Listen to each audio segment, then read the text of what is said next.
Hello. Can you hear me?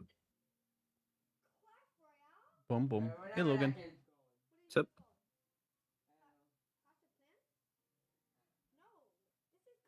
Can you hear me? Yeah, I can hear you. Okay.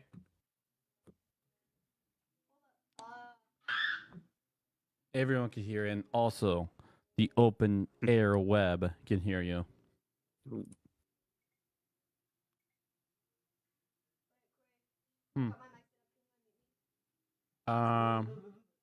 Right now it's not set up for that. We'll have to take a moment some other time if you want that.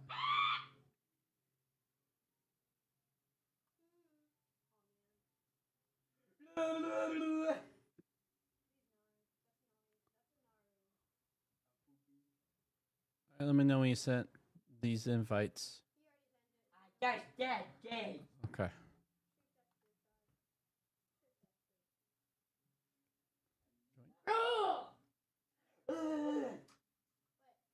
Blah, blah, blah.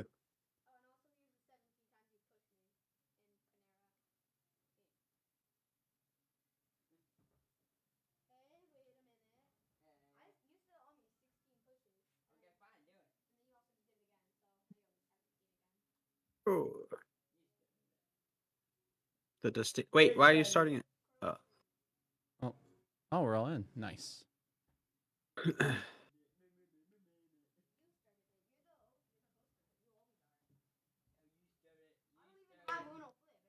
Made me push you. Bushy, bushy. You would be like. No, you're like.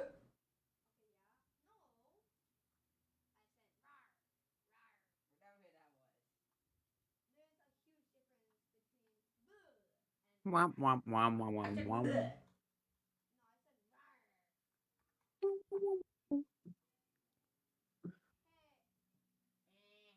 But Take that, Logan.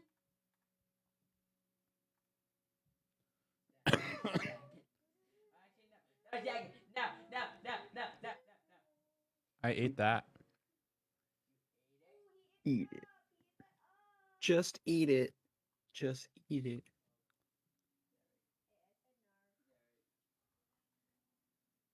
Wow. Savage. What?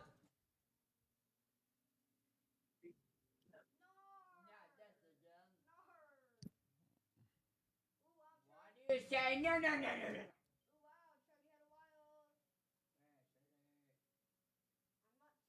Look at the back of your. We can see you have a wild in the back of your hand.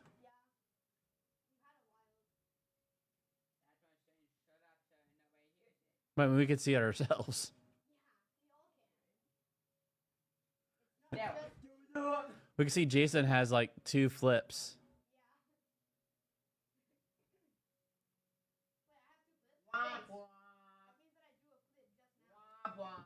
Blah, blah, blah, blah, blah, blah. Yeah, draw. Don't you? Oh my gosh. Hey. That's funny. None of us have the. Draw, Jason. Draw. None of us has pink. You guys will have to go around. Oh, there you go.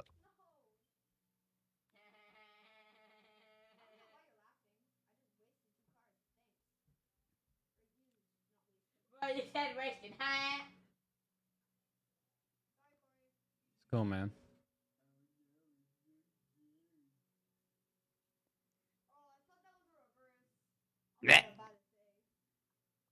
You're gonna have to draw though, Charlie. Oh, no way. Oh, nice. Let's see if he has another orange. Nope. Nope. That would have been perfect if he did. Ooh. Do you even have a card to back that up though?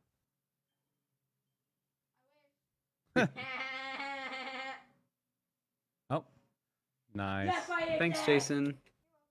Thanks, Jason. Now welcome. Thanks, Jason. Thanks, Jason. All F4 spam.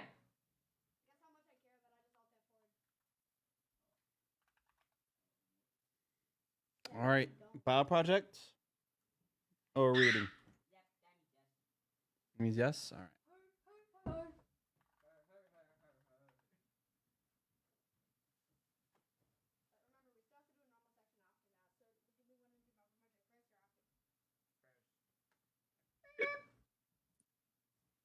Oh, of course I actually close it. Merp, merp. Merp, merp. Merpity, merpity, merp. Merp, merp, merp. Merp, merp, merp, merp. Why is it? Logan, What? when we get on Minecraft, we're gonna play Java. So I'm gonna send I'm you. not playing Minecraft. Why? I'm already on Java. All right. When we get on, I'm gonna send you the world seed. Let's play on Java. On Discord?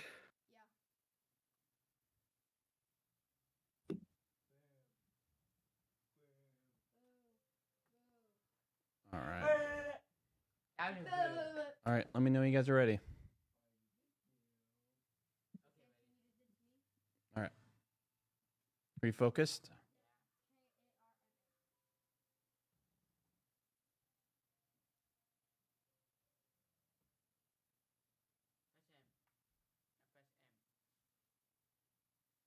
M? It's on that. Settings. Oh. No, it should be working.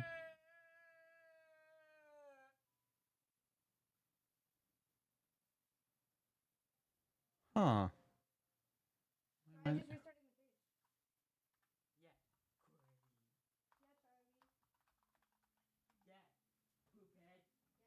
Now it's mine. Now your turn, mine.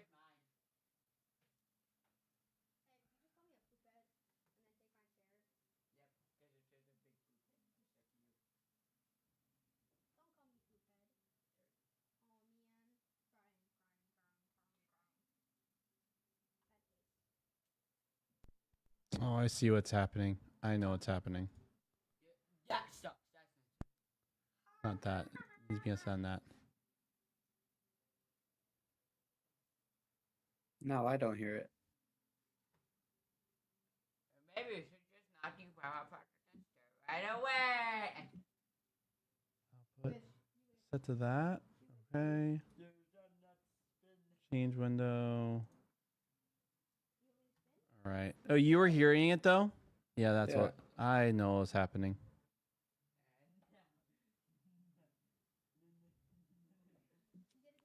All right, now I'll restart this. I figure it out.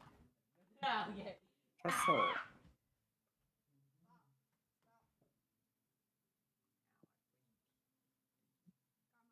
There you go. This should. I don't hear it. I'm also not hearing it. All right, let's use Brave. Let's use the ultimate. Why don't you Meh. use I was hearing it before you switched your speakers. We weren't hearing it though. That was the interesting thing. I know, but I'm just saying now I don't hear it. that in the first place? There we go. Oh. You hear it? Yeah. There are 3 books in the Bible known as the wisdom literature: Proverbs, Ecclesiastes, and Job. The first, Proverbs, showed us that God is wise and just. Yeah, we learned that God has ordered the world so that it's fair. The righteous are rewarded, the wicked are punished. In other words, you get what you deserve. But then we meet Ecclesiastes, who observes, people don't always get what they deserve. Yeah, he said the world isn't always fair, that life is unpredictable and hard to comprehend, just like smoke. And this makes you wonder, okay, well, is God wise and just? Exactly. And so it's that question that is being explored in the final book of wisdom, Job. All right, let's dive in. So Job begins with a strange story that takes place up in the heavens, which are described something like a heavenly command center. So God is there with these angelic creatures called the sons of God, and they're all there reporting for duty. And God points out this guy Job, his servant, showing how righteous and good he is. And then one of these angelic creatures approaches. He's referred to in Hebrew as the Satan. The Satan. Who is this? Well, this word is actually a title, which literally means the one who is opposed. So out of this whole crew, he is the one questioning how God is running the world. And he proposes that Job might not actually love God, that he's only a good person because God rewards him. If God were to take away all of the good things he gave to Job, then we would see his true colors. So he thinks Job is just working the system? That's exactly right. Maybe he's obeying just to get what he wants. So God agrees to this experiment and allows the Satan to inflict suffering on Job. And Job loses everyone and everything that he cares about. It is devastating.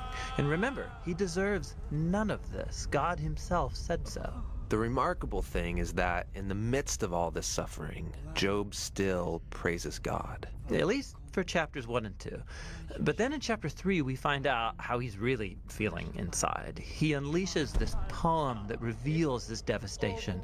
It's a long, elaborate curse on the day that he was born. After this, some of Job's friends come to visit him to offer their help. And all of them are like, Job, you must have done something horribly wrong to deserve this. After all, we know God is just, and we know the world is ordered by God's justice and fairness, so you must be getting what you deserve. And for the next 34 chapters, the friends and Job go back and forth in very dense Hebrew poetry.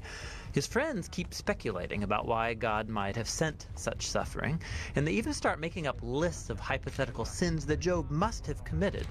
But after each accusation, Job defends his innocence. And Job is innocent. He is. He's also on an emotional roller coaster. At some moments, he's very confident that God is still wise and just. Yeah, in other moments, he's doubting God's goodness. He even comes to accuse God of being reckless, unfair, and corrupt. So by the end of the dialogues, Job demands that God come and explain himself in person, and God does so. He comes in the form of a great storm cloud. Now, God doesn't give Job a direct answer. He doesn't tell Job about the conversation with the Satan. Yeah, he does something very different. He takes Job on a virtual tour of the universe. He shows Job how grand the world is, and he asks him if he's even capable of running it or understanding it, just for a day. He shows Job how much detail there is in the world, things that we might see every day, but really don't understand at all. But God does. He knows it all intimately. He pays attention to the beauty and operations of the universe in ways that we haven't even imagined and in places that we will never see. Then to conclude, God shows Job two wondrous beasts and brags about how great they are. Yeah, they are dangerous. I mean, they would kill you without even thinking about it. And God says they're not evil. They're actually a part of his good world. And then that's it. That's God's whole defense. It's kind of weird. I mean, what was this all about? It seems to be this. From Job's point of view, it looks like God is not just. But God's perspective is infinitely bigger. He's dynamically interacting with a whole universe of complexity when he makes decisions. And this is what God calls his wisdom. So Job asking God to defend himself is actually kind of absurd. He couldn't comprehend this kind of complexity even if he wanted to. So where does this leave us? Well, it leaves Job in a place of humility. He never learned why he suffered, and yet he's able to live in peace and in the fear of the Lord. But that's not where the book ends, because after this, God restores to Job double everything he had lost. And this, again, is surprising. I mean, is this a reward? Is God saying, congratulations, Job, you passed this elaborate test? No, I mean, the whole book just made the point that Job losing everything was not a punishment, and so now getting it back isn't a reward. So why does he get it back? Well, apparently, God, in his wisdom, decided to give Job a gift. We don't know why. But what we do know is that Job is now the kind of person who, no matter what comes, good or bad, he can trust God's wisdom. And that's the book of Job. and the end of our wisdom series. These biblical books of wisdom are amazing. Each one offers a unique perspective on the good life, and you need to hear all of them together as you learn to live with wisdom and in the fear of the Lord.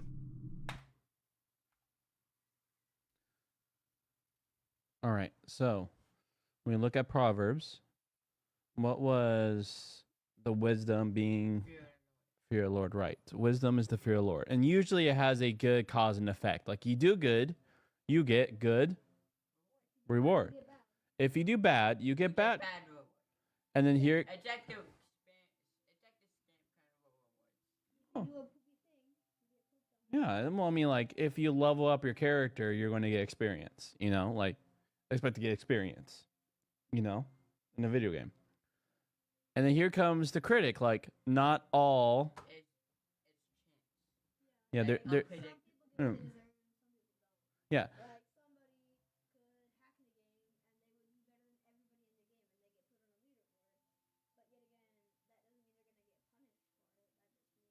And they may get punished. He sees so he sees the wisdom, right? And this and the fear of the Lord. Like it is good.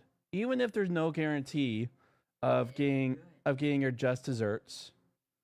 Even if there's no guarantee that you put good in, there's no 100% guarantee that you get good out. Like this is good. But there's always a chance to things, right? Yeah. So this Can I should ask a be question? what's up? So, in Ecclesiastes, it's like they portrayed it as the chances are random. Well, it's more of hevel.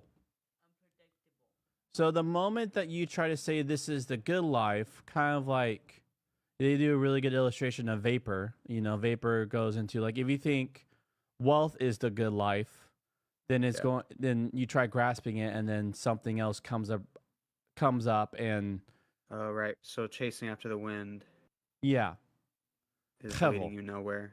Yeah. And it's like you're not going to exactly get that. yeah, because like you may work really long to get a mass amount of wealth, a huge house, but then when you die, everyone dies. It's going to go to a stranger, you know. Yeah. And so it's like pursue Yahweh. Right. Do not pursue him just for good stuff, but pursue him. Yeah. And don't 'Cause it put your, reminded me this part in Proverbs 16, it says the lot is cast, but every one of its decisions are from the Lord. mm-hmm. So if you're putting your trust in the Lord, then you know that your decision is going to be by Him, Yeah. no matter what. And then here is Job, right? So you from the very beginning, what's going on at the very beginning? Well, first show like what's happening in the divine council. Yeah. And then the Satan, what does he raise up?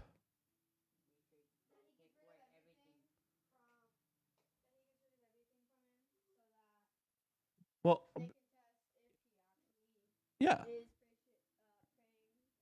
Yeah. But what? Well, the Satan means the accuser, right? What is he accusing Job of? Yeah, he's working. He says work a system. Like he's literally only serving you to get experience. Like if you stop giving him experience, yeah.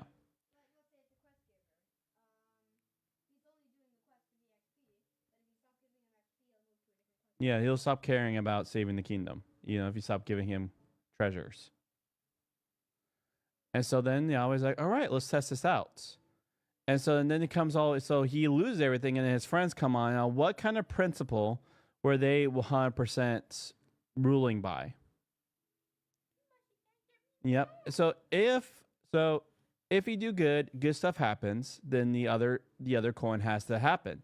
If you do bad stuff happens to you. But then here, Job hasn't done anything wrong. We as the audience know that. And so then even Job lives by this principle that good stuff means good things. And so since he lives by this principle and Yahweh took away everything, what does Job blame Yahweh? Yeah, and not being just. Yeah.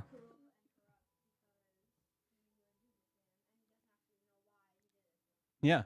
And so then, and here comes Yahweh. It's like there's so many complexities in the world, right? Like when I make a decision, I'm holding everything in the balance. And so it's like kind of like his like the great mind, you know? Like holding all of the chances and everything. And like he even uses like what examples does he use of the complexities that Yahweh in his world? Yeah, it's good. Also like looking at even creatures. Like he has made creatures that are super destructive, but he still calls it good. They're talking about the Leviathan and the behemoth. And there is a squirrel out there, you're right. All right. So you guys ready to read? And we now like that we finished the wisdom series videos.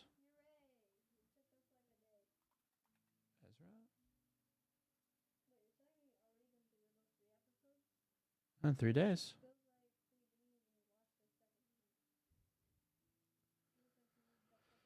Oh. Ezra chapter 9, verse 5 to 15. King Jesus, thank you for your goodness. Thank you for your uprightness. Thank you that the promise that you expressed through Abraham to bless the nation, through Abraham's seed. Thank you that your faithfulness to that covenant stayed true. Even when we're unfaithful, even when the Israelites are unfaithful, you did not step back from that promise. You keep showing time and time again, just out of your nature, you're a good. You are always wanting to step close and forgive and be close to your creation. It takes a long time to get angry because you have a long nose. Were you not here for when we learned that? So in Hebrew, Jason, when someone is quick-tempered, it means they have a short nose. Because having noticed when someone gets angry, the front of their face. And so Yahweh, the description for Yahweh is he has a long nose because it takes him a long time to get angry.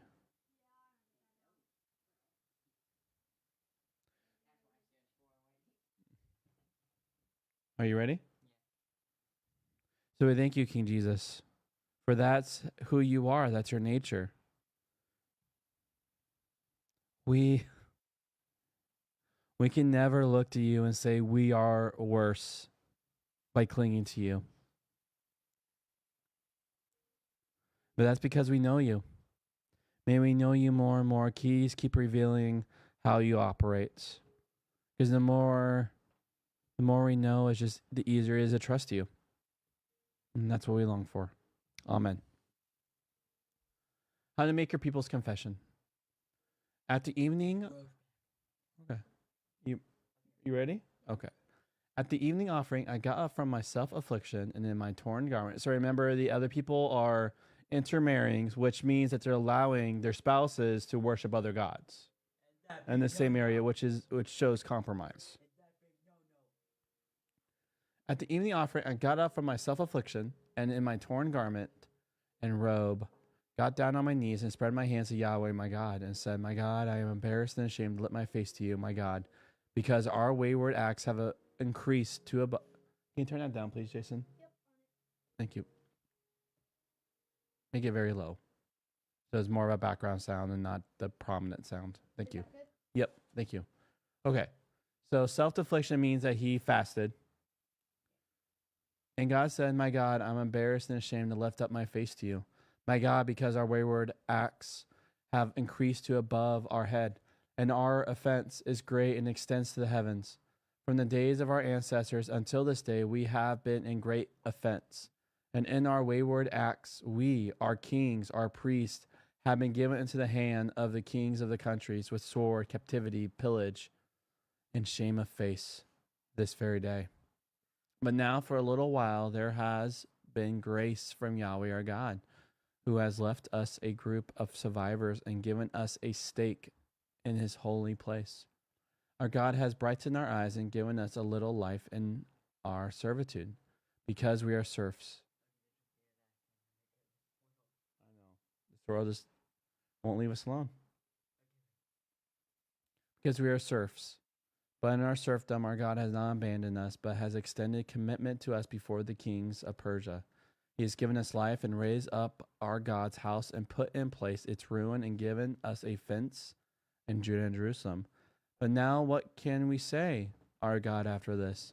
Because we have abandoned your commands that you issued by the hand of your servants to the prophets, saying, the country that you are entering to take possession of, it is a country polluted by the pollution of the peoples of the countries through their abhorrent practices with which they have filled it from one end to the other in their defilements.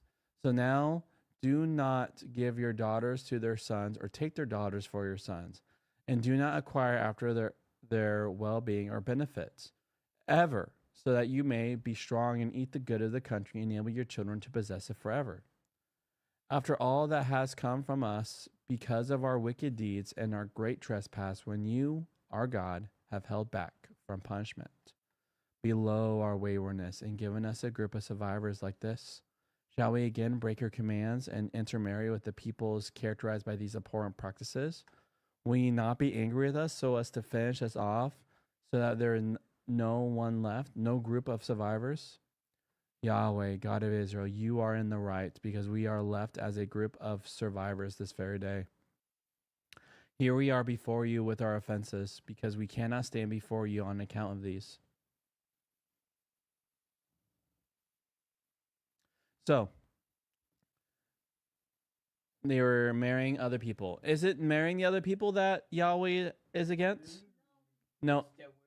It's the worshiping of other gods, which usually goes into injustice, usually goes into child sacrifices, which definitely Yahweh sets his face against. And so here in the past, they intermarried and worship other gods, in which they were exiled because of their practices. And so now he's like, wow, we're back to what's the expression? Yeah, block one. We're back. We're right here at the very squirrel one. Yep, we're back to the very beginning. Right. One August day, when I was a seminary student, I was driving home with a friend after having lunch with the rector of a parish in London. He's a great guy, I observed. It's a shame he's so brusque. In common exchange between him and his housekeeper before we left. But you're just like that, my friend said. I'm not, I protested. Yes, you are, he replied, pointing out a recent exchange I had been involved in. Significantly, I can't remember what that was. I had been unwillingly illustrating the way we see our faults in other people. So when we do see a fault in someone else, we are wise to ask whether we see it because it is also ours. It was said of a Jewish teacher in Ukraine called Zusia that he felt the sins of the people he met as his own and blamed himself for them. Maybe he had learned that lesson, or maybe rather his feeling the